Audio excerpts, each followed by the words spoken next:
आप सब के मार्गशीर्ष मास की देव दीपावली शुक्ल पक्ष की देव दीपावली का दिन हो, सुंदर पवित्र देव दीपावली शिव महापुराण की कथा चल रही है। भाव से देव दीपावली का महोत्सव आप आनंद के साथ मनाइए। देव दीपावली का स्मरण रहता है, बड़े भाव से आनंद से आप करिए, छबिए और दिल से करिए। बाबा की जितनी दिल से आह्वान कर सकते हो, आराधना कर सकते हो करो, प्रार्थना करो बाबा से, बाबा आपको स्वीकार करे। देव दीपावली का दिन हो, 7 पुष्प, कितने फूल? 7 पुष्प। देव दीपावली के दिन कोई भी 7 पुष्प, कोई भी जो तुमको मिल जाए, 7 पुष्प अपने घर के पास में, घर के अंदर जो मटका होता है, हंडा होता है, पानी का बर्तन होता है, रसोई घर में जहाँ तुम पानी भर कर रखते हो, 7 पुष्प को उस स्थान पर रखिए देव दीपावली के दिन। और देव दीपावली के दिन सुबह के समय पर अपने उस परिंडे की जगह पर, मटके वाली जगह पर, हंडे वाली जगह पर रखकर 7 घी के दीप रसोई घर के अंदर प्रज्वलित करिए। 7 दीप की पूजन करिए और पूजन कर कर वो 7 पुष्प जब दीप ठंडे हो जाएं, पूर्ण तरह से आनंद के साथ सुबह के समय जब आप पूजन कर लें, उन 7 पुष्प को दिन भर में से कभी भी देवाधिदेव महादेव के दरवाजे पर, शिव के दरवाजे से मतलब है शंकर के ऊपर, अगर शिव के मंदिर नहीं जा सकते तो बेलपत्री के नीचे, बेलपत्री के नीचे भी नहीं जा सकते तो पवित्र नदी के तट पर, या पीपल के वृक्ष के नीचे, या आंवले के वृक्ष के नीचे वो 7 पुष्प को अपनी कामना कर कर लक्ष्मी प्राप्ति के लिए कुछ देर रख दें। रखने के बाद 1 पुष्प उसमें से वापिस बाबा से कुबेर भंडारी का भंडार भरने के लिए लेकर आए, उसको अपने पास में रख कर देखना। अगले साल जब देव दीपावली आएगी तब तुम्हें याद आएगी कि बाबा ने भंडार भरा, खाली नहीं रखा। तो 7 पुष्प 7 दीप, सुख देने वाली देव दीपावली। सुनेंगे हम उसको, सहज नहीं है शिव। देवाधिदेव महादेव ने कहा, सुनो लक्ष्मी, दीपावली के दिन संसार के मनुष्य दीप लगाकर अपनी दिवाली मनाते हैं। जिस दिन मैंने त्रिपुरासुर का संहार करा, त्रिपुरारी बना, आज सारे देवताओं ने दिवाली मनाई है। सुनो लक्ष्मी, जिसके दरवाजे पर दीप प्रज्वलित हो, उसी दरवाजे के 5 दीप वृक्ष के नीचे, तालाब, बावड़ी, नदी, कुआं के स्थान पर, किसी शिव मंदिर की चौखट पर, अपने घर के बाहर के चौक पर, तुलसी के क्यारे पर, जिसके द्वार से ये 5 दीप निकल कर जाएं, लक्ष्मी तो देव दीपावली के दिन उनके घर में प्रवेश करना, तो वर्ष भर निकल कर बाहर मत जाना, साल भर निकल कर बाहर मत जाना। दीपावली के दिन जितना लक्ष्मी का प्रभाव है, उससे 1000 गुना जाना प्रभाव लक्ष्मी जी का देव दीपावली के दिन होता है। एक देव दीपावली आती है, कभी तुम लोगों ने पढ़ा? पंचांग में, कैलेंडर में उसका वर्णन आता है। पढ़िए देव दीपावली, अरे बोलो तो जम के पढ़िए।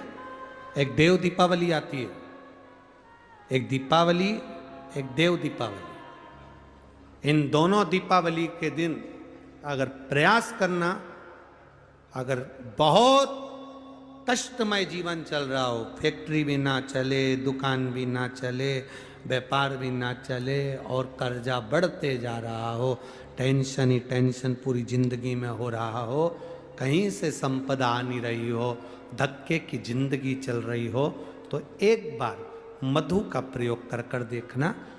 महालक्ष्मी की अगर पूजन कर रहे हो देव दीपावली पर या दीपावली पर, तो पान के पत्ते पर एक शहद की बिंदी रखकर लक्ष्मी जी को भोग लगाइए और शंकर जी के मंदिर में उसी दीपावली को या देव दीपावली पर शंकर भगवान के शिवलिंग पर एक पत्ते पर या पुष्प पर 1 बूंद शहद लगाकर शिव जी को समर्पित कर कर देखिए।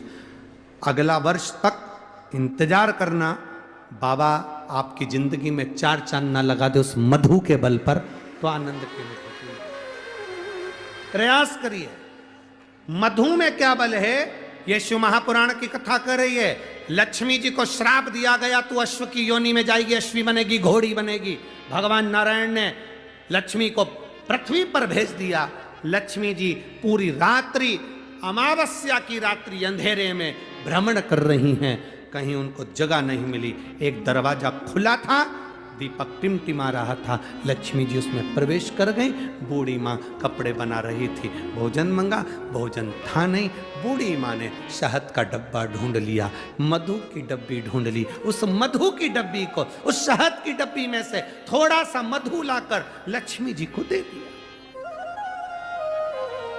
थोड़ा सा मधु लाकर, थोड़ा सा शहद लाकर लक्ष्मी जी। कहते हैं काशी में देव दीपावली होती है, काशी में देव दीपावली होती है, बड़ी बड़ी भव्य रूप में होती है। क्यों होती है? क्योंकि इस काशी की पवित्र भूमि पर भगवान नारायण लक्ष्मी जी को लेकर आए थे, और लक्ष्मी जी कह रही थी कि सारा वैभव मेरा है। जब लक्ष्मी जी गई वैभव देने के लिए, लक्ष्मी के पास में वैभव नहीं बचा था, वैभव नहीं था। तब बाबा भगवान नारायण लक्ष्मी जी को लेकर काशी की पवित्र भूमि पर आ गए। विश्वनाथ की धरा पर लाकर माता लक्ष्मी को खड़ा कर दिया और लक्ष्मी जी से कहा, झोली पसार कर मांग। लक्ष्मी, ये वो कुबेरेश्वर महादेव है, ये वो विश्वनाथ है जो दुनिया का भंडार भरता है, तो तुझे भी वैभव देगा। तब मेरे कुबेरेश्वर बाबा ने लक्ष्मी की झोली में वैभव दे। फूल से भी एक बेलपत्र अशोक सुंदरी के स्थान पर कोई कुंवारा व्यक्ति जिसकी शादी नहीं हो रही, 40 साल का हो गया, ब्याह नहीं हो रहा, संबंध नहीं आ रहा है, बेटा बेटी, एक बेलपत्र जिस बेलपत्र की नोक डंडी जहां से पानी बहता है उस ओर हो और पत्ती का मुंह महादेव की ओर हो, अशोक सुंदरी की जगह पर अगर समर्पित कर दे तो अगले वर्ष की देव दीपावली के पहले उसका संबंध और शादी हो जाती है।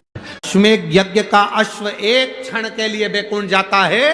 अशोक सुंदरी पर चढ़ाया गया जल, जब शिव जी पे चढ़ाते चढ़ाते जल को अशोक सुंदरी पर चढ़ा देते हैं तो वो जल पितरों के पास जरूर जाता है। जैसे अपने कोई कामना करते हैं, अपना कोई काम नहीं हो रहा, कोई प्रॉपर्टी अटक गई, कोई कार्य अटक गया, कोई पैसा अटक गया, कोई लक्ष्मी अटक गई, तो अपन 5 जगह पर जल चढ़ाना चालू कर देते हैं। कितनी जगह पर जल चढ़ाते हैं? 5 जगह। जब अपना कोई पैसा अटक जाता है, कोई कार्य अटक जाता है, कोई फाइल अटक जाती है, कोई काम नहीं होता, तो 5 जगह पर जल चढ़ाना प्रारंभ कर देते। पहला,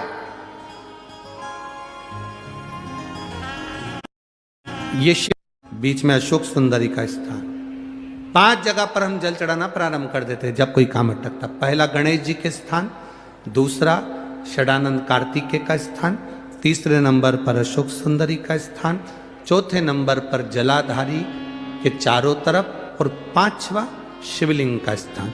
जब हम यहाँ से जल चढ़ाना चालू करते हैं, फिर जल को यहाँ चढ़ाते हैं, फिर मध्य चढ़ाते हैं, फिर जलाधारी पर चढ़ाते हैं, उसके बाद शिवलिंग पर हम जल चढ़ाते हैं, और धीरे धीरे जल चढ़ाकर अपनी जब कामना कहते हैं, कितना भी कहीं पर भी पैसा अगर अटका होता है, 3-4 महीना अगर लगातार रोज जल चढ़ा है तो बाबा रास्ता खोज ही देता है, वो आता ही रहता है। जिसके ठाकुर जी पर, जिसके मंदिर में, जिसके देवी देवता पर अगर पुष्प को उल्टा रख दिया जाए तो जितने शुभ कार्य हमारे घर में होने वाले रहते हैं वो सारे टलते चले जाते हैं। आज की जगह कल, कल की जगह परसों, परसों की जगह नरसों, नरसों की जगह खरसों। तुम करके देखना, अपने आप शुभ कार्य टलेंगे।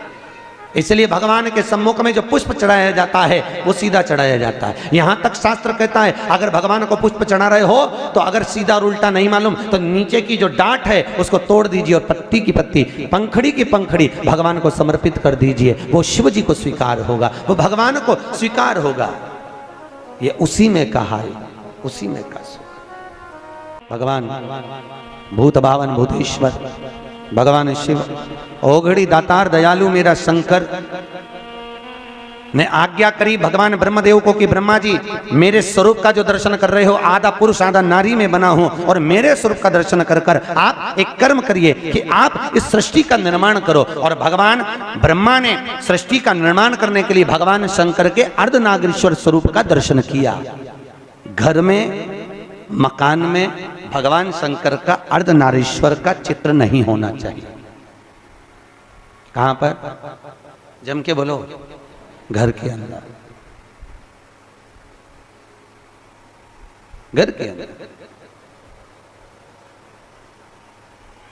कुछ चित्र और कुछ वृक्ष हमारे यहां वर्णन किए गए हैं कि कौन सा चित्र घर में होना चाहिए, कौन सा वृक्ष घर में होना चाहिए। चित्र का भी प्रमाण, ये चित्र कौन सा? जैसे रसोई घर में हम प्रवेश कर रहे हैं, हमने कई जगह देखा है जहाँ जिनके यहाँ रसोई घर बने होते हैं उनने अन्नपूर्णा माता का फोटो जहाँ पर बघार लगाती है, चूल्हे में छोकती है गैस के ऊपर, मैं सामने अन्नपूर्णा जी का फोटो लगा कर रखा है। ईमानदारी से बोलो, अपनी सास का फोटो चूल्हा के ऊपर लगा के बता। अरे बोलो तो सही, अच्छा लगेगा? नहीं ना। अन्नपूर्णा का फोटो कहाँ होना चाहिए? शास्त्र कहता है अन्नपूर्णा मैया का जो चित्र है, अन्नपूर्णा मैया का जो चित्र है, अन्नपूर्णा मैया का जो फोटो है, वो जहां से अपन रसोई घर में प्रवेश करते हैं, प्रवेश करते समय अन्नपूर्णा माँ का चित्र उस सम्मुख में होना चाहिए। प्रवेश करते समय हम अन्नपूर्णा का दर्शन करके अंदर प्रवेश करें, ना कि चूल्हा जल रहा है उसके ऊपर। अन्नपूर्णा मैया का प्रवेश द्वार पर क्यों? अंदर जो भी जा रहा है, अंदर जो भोजन बनाने जा रहा है वो अन्नपूर्णा के तुल्य है, अन्नपूर्णा। पर आज के जमाने में महाराज जी रसोई घर तो हॉल के पास में बना देते हैं, सामने टीवी चलती रहती है और बहुएं भोजन बनाती रहती है। दिन भर वो नाटक में कहीं की ना कहीं की रोटी मिलती है, तो वो जो भोजन बनाए वो भी भोजन में टीवी देख देख के बनाए तो नाटक का सारा असर वह रोटी में आ जाए, तो जो खाए वो घर में 24 घंटा रोता ही नहीं ले, 24 घंटा रोता नहीं। भोजन, भजन, धन और नारी, ये चार पर्दे में अच्छे लगते हैं। क्या क्या? जम के बोलो। भोजन, भजन, धन और नारी, ये चार पर्दे में अच्छे लगते हैं। भोजन करो तो पर्दे में बैठ कर करो, भोजन बनाओ तो पर्दे में बनाओ, और धन भी रखना है तो पर्दे में रखिए, तिजोरी में रखिए। और भजन करना है तो गौमुखी माला भी अपने गौमुखी के अंतर्गत होना चाहिए, भजन भी पर्दे में हो और नारी भी।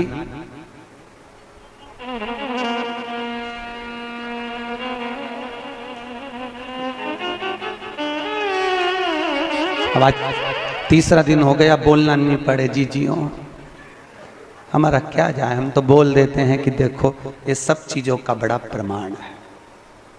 जरा सा वो भोजन, जरा सा भोजन, वो दुर्योधन ने कहा शकुनी मामा से, मामा मेरे इतने भाई मर रहे हैं और 5 पांडव नहीं मर रहे, अगर इनको मारना चाहे तो भीष्म पितामह 2 क्षण में मार दे। आखिर ये भीष्म पितामह को क्रोध क्यों नहीं आ रहा, इनको गुस्सा क्यों नहीं आ रहा? तो कहा इनको गुस्सा ना आने का कारण केवल इतना है क्योंकि भीष्म पितामह जब भोजन करने जाते हैं तो भोजन जो भीष्म पितामह करते हैं वो पर्दे में करते हैं। अगर भीष्म पितामह के भोजन पर चंडाल की दृष्टि पड़ जाए तो भीष्म पितामह को क्रोध आ जाए। तो मामा ये बताओ कि उस भीष्म पितामह के भोजन पर चंडाल की दृष्टि पड़ना है तो भीष्म पितामह तो एकांत में भोजन करते हैं, पर्दे में भोजन करते हैं, फिर मैं चंडाल कैसे भेजूं? इतने में शकुनी मामा ने कहा भांजे तू चंडाल से कम है क्या? तेरी दृष्टि दे दे, तो तेरी दृष्टि दे।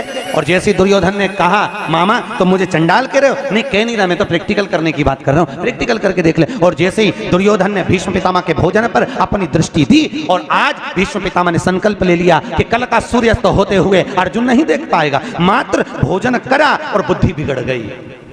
ये भोजन का असर है।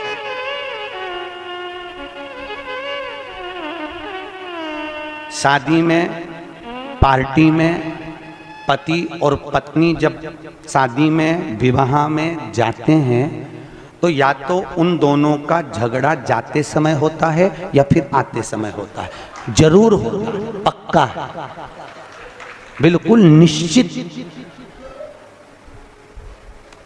अगर अभी जाते समय अच्छे से जा रहे हैं दोनों स्माइल देते हुए, तो जब गाड़ी पे आएंगे तो वो आगे चलाता रहेगा और ये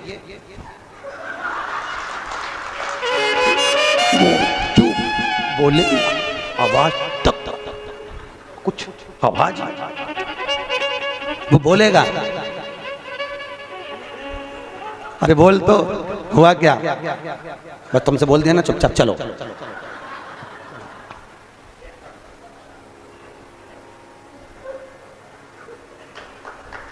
चलो चुपचाप। क्यों? अब कोई समझ तो पाया नहीं, कथा में समझ जा। भोजन का असर है, जैसा खाया अन्न वैसा हो गया मन। हमारे अग्रवाल जी द्वारा रोज कथा के बाद में प्रतिदिन शाम को भंडारा प्रसादी रखी जाती है। क्यों? क्योंकि जो भोजन बन रहा है उसमें यहाँ की कथा का पूरा प्रेशर पड़ रहा है और वो अन्न शुद्ध होता जाता है। तो जितना खाकर जाएंगे घर जाकर भी रात में भी सपने में शंकर जी नजर आएंगे, सपने में भी भोलेनाथ दिखेगा। और शादी पार्टी में से भोजन कर कर आओगे, अब रेंदो कथा पे चले, तो सपने में भी कुछ नहीं दिखा। भोजन का जैसा खाया अन्न वैसा हो गया मन। भोजन का बड़ा असर, जैसा पिया पानी वैसी हो गई पानी, और जैसा पिया दूध वैसा बन गया बुद्ध। बुद्धि कैसे से बनती है? दूध से। गौ माता का दूध पियोगे तो गाय जैसे निर्मल हो जाओगे, थैली का पियोगे तो थैली, डब्बा पियोगे तो डब्बा। तुम जैसा दुग्ध का पान कर रहे हो वैसी अपनी प्रवृत्ति बन रही है। भीष्म गीता के अंतर्गत भीष्म पितामह ने बाणों के सैया पर पड़े रहकर अर्जुन को ज्ञान उपदेश दिया। अर्जुन, 4 तरह का भोजन बेकार होता है। अर्जुन ने पूछा, महाराज कौन कौन सा पितामह? पितामह ने कहा 4 तरह का भोजन बेकार है। पहला, अर्जुन, जिस भोजन की थाली को कोई लांग कर चले जाए वो नाली में पड़े हुए कीचड़ के बराबर है। दूसरे नंबर का भोजन, जिस भोजन की थाली में ठोकर लग गई वो कीचड़ के बराबर है। और तीसरे नंबर का भोजन, जिस भोजन की थाली में केश पड़ा हो, बाल पड़ा हो, वह दरिद्रता प्रदान करने वाला होता है। और चौथे नंबर का भोजन, अर्जुन सुन, पति और पत्नी अगर एक ही थाली में साथ बैठकर भोजन कर रहे हो तो वो मदिरा के बराबर होता है, मदिरा के तुल्य है। और अर्जुन, पति के जीवने के बाद अगर पत्नी उसी थाली में भोजन करती है तो वो चारों तीर्थों के मंदिर के प्रसाद से बड़ा महाप्रसाद बन जाता है। उस प्रसाद को वो ग्रहण कर। अब तुम्हें सास कितना समझाती है, बेटा साथ में बैठ के मत खाओ, पर तुम्हें बुरा लगता है। तुम्हें लगता है बताओ ये तो हमारा भला ही नहीं चाहती, हमारा बुरा चाहता है। भैया वो क्यों कह रही है, उसको मालूम है कि ये भोजन श्रेष्ठ नहीं है। हाँ, अगर दोनों को साथ बैठ के खाना है तो 2 थाली लगाओ, एक साथ बैठो, एक साथ खाओ, मना नहीं है। पर भोजन की एक थाली में दोनों को भोजन नहीं करना चाहिए।